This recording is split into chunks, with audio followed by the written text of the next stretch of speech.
भाइयों, अगर आप भी दिल्ली के निवासी हैं और आपके पास भी दिल्ली नंबर प्लेट की गाड़ी है तो आपको अब सतर्क हो जाने की जरूरत है, क्योंकि दिल्ली सरकार ने 15 साल सभी पुरानी गाड़ियों को बैन करने का फैसला कर लिया है। करीबन 55 लाख गाड़ियों की रजिस्ट्रेशन पर रोक लगा दी गई है। कई लोग ऐसे हैं जो कि अपनी पुरानी गाड़ियों की पासिंग के लिए गए होंगे, तो उनको जो है वहां पे साफ इनकार सुनने को मिला है। उनकी गाड़ियों को आगे अब पास नहीं किया जाएगा, वो दिल्ली में चलने लायक नहीं बची। उन गाड़ियों को जो है अब आपको सार्वजनिक स्थानों पर भी लगाने से मना कर दिया गया है। यहाँ पर टीवी9 भारतवर्ष एक हिंदी न्यूज चैनल है, जिसकी रिपोर्ट के मुताबिक यहाँ पर 55 लाख गाड़ियों की रजिस्ट्रेशन को तुरंत मना कर दिया गया है। इन सभी गाड़ियों को दायरे से बाहर कर दिया गया है, वे दिल्ली में चलने लायक नहीं रही। इन गाड़ियों को अगर आप अभी भी चलाना चाहते हैं तो आपको किसी दूसरे राज्य में रहना पड़ेगा, या फिर किसी दूसरे राज्य में आपको इस गाड़ी को बेचना पड़ेगा। उसकी जो नंबर प्लेट इस गाड़ी में लगेगी, तभी इस गाड़ी को आप चला पाओगे। क्योंकि दिल्ली नंबर की गाड़ी अगर आप दिल्ली में ही चलाना चाहते हैं और उसकी अवधि 15 साल से ऊपर हो चुकी है, तो वो गाड़ी अब नहीं चल सकती। इवन इसमें केवल कार शामिल नहीं है। कई लोग सोच रहे होंगे कि सिर्फ हमारी कार पे ही रिस्क होगा। नहीं, आपकी कार हो गई, आपकी मोटर बाइक हो गई, आपका एक्टिवा, टू व्हीलर कोई भी आता है वो भी शामिल है। इसमें आपका थ्री व्हीलर भी शामिल है। अगर आप ऑटो का आप चलाते हैं, आपके पास ऑटो है अपनी रोज की दिहाड़ी कमाने के लिए, तो ये जो है ये भी इसमें जो है शामिल है। आपका ऑटो रिक्शा भी, इवन कमर्शियल व्हीकल भी इसमें शामिल कर दिए गए हैं, जो डीजल या पेट्रोल पे चलते हैं और उनकी जो अवधि है वो 15 साल पूरी हो चुकी है। तो अब इन गाड़ियों का आप क्या करेंगे क्या नहीं, उसके बारे में भी हम बात करेंगे। और दिल्ली सरकार ने ऐसा फैसला, जो सख्त नियम उठाया है, वो क्यों लिया है, उसके बारे में भी हम बात करेंगे।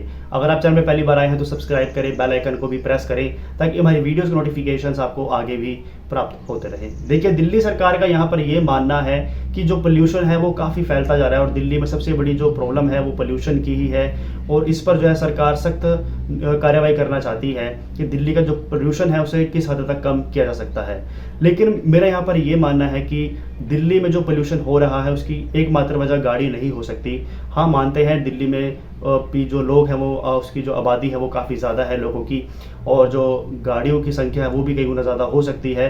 लेकिन इसका एकमात्र जो रीज़न है वो ये नहीं है कि गाड़ियों से ही पोल्यूशन फैल रहा है। इसके और भी कारण है, चाहे वो आसपास के राज्यों में जलने वाली पराली हो, या फिर कई फैक्ट्रियाँ हों जो दिल्ली में लगी हुई हैं और उनका जो भी पोल्यूशन है वो दिल्ली में फैलता है।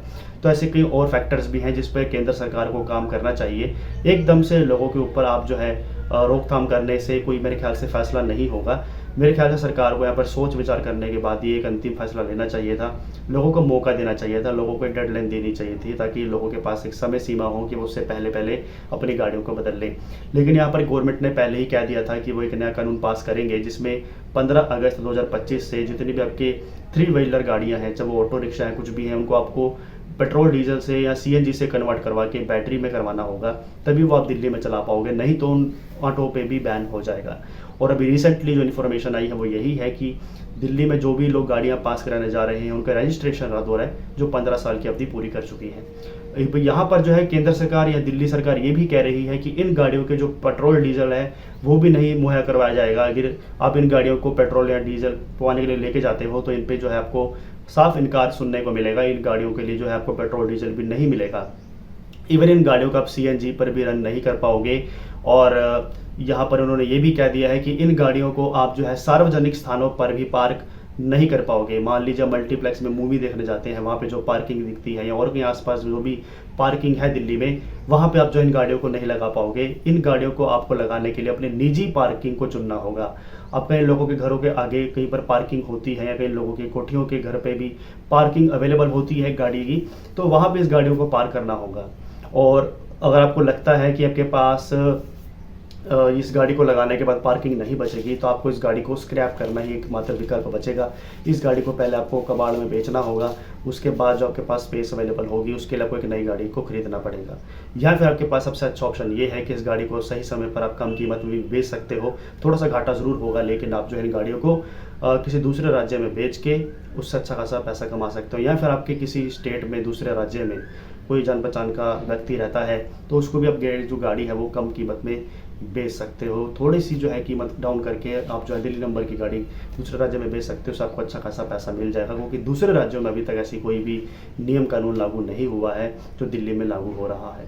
तो ये कुछ भाइयों अभी तक इन्फॉर्मेशन सामने आई है जो कि दिल्ली सरकार की ओर से आई है कि पोल्यूशन को कंट्रोल करने के लिए जो सख्त कानून है वो गाड़ियों पर अमल होने वाला है।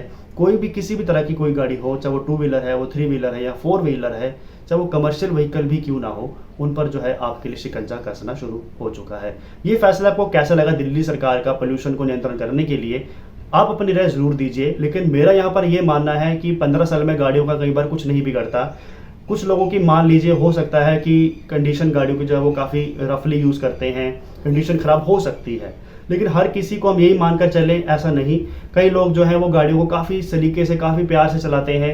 कई लोगों की जो गाड़ियों की यूसेज है वो भी काफ़ी कम होती है, क्योंकि आपको पता है जैसे दिल्ली शहर है, वहाँ पे ट्रैफिक इतना ज़्यादा है, तो मोस्टली लोग जो है ऑफिस जाने के लिए 2 व्हीलर को प्रेफर करते हैं और वोकेशंस पर, छुट्टियों के समय पर या वीकेंड पर अपनी कार को चलाना पसंद करते हैं। तो अगर मान लीजिए पूरे हफ्ते में 1 या 2 दिन ही वो गाड़ी चल रही है तो उस गाड़ी का क्या ही बिगड़ेगा, वो कितना ही पोल्यूशन करेगी। तो मेरे ख्याल से यहाँ पर सबसे अच्छा ऑप्शन यही था कि जब वो गाड़ी 20 साल या 25 साल पुरानी भी क्यों ना हो, अगर उसका फिटनेस सर्टिफिकेट बढ़िया है, उसका पोल्यूशन बढ़िया है, वो पोल्यूशन ज़्यादा नहीं फैला रही है, उसके इंजन की कंडीशन अच्छी है, तो इस फैसले को अमल में लेते हुए जो है गाड़ी को आप रिजेक्ट या पास कर सकते हो। लेकिन एकदम से 15 साल गाड़ी की अवधि हुई नहीं रहा, उसको कह रहे हो कि रिजेक्ट ही कर दिया, वो ख़त्म ही हो गई, तो मेरे ख्याल से लोगों का भी नुकसान है और जो सेकंड हैंड बाजार में गाड़ियां बेच रहे हैं दिल्ली में, उनका भी काफ़ी बड़ा लॉस हो सकता है।